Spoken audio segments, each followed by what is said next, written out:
Hi everyone, welcome to my channel. I present you a simple recipe on cookies.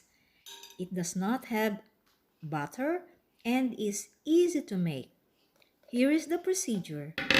Mix all the ingredients such as yogurt, sugar, vegetable oil, Nutella, egg, baking powder, vanilla powder or vanilla extract, and a pinch of salt.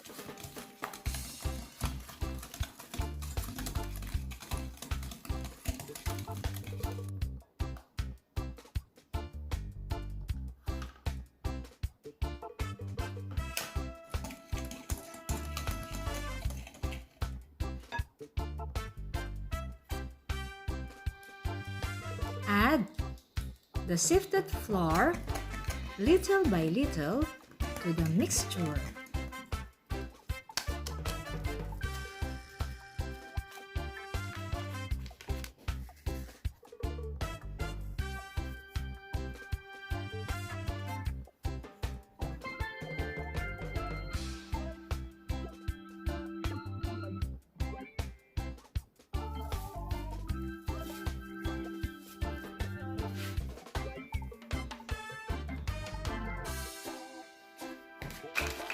Press the dough with the help of the rolling pin.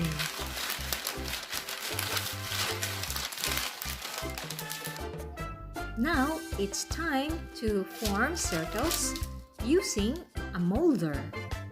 If you don't have a molder like this, you may use a glass.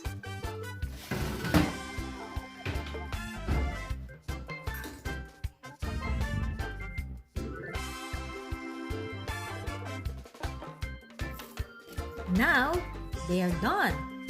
Drizzle them with powdered sugar.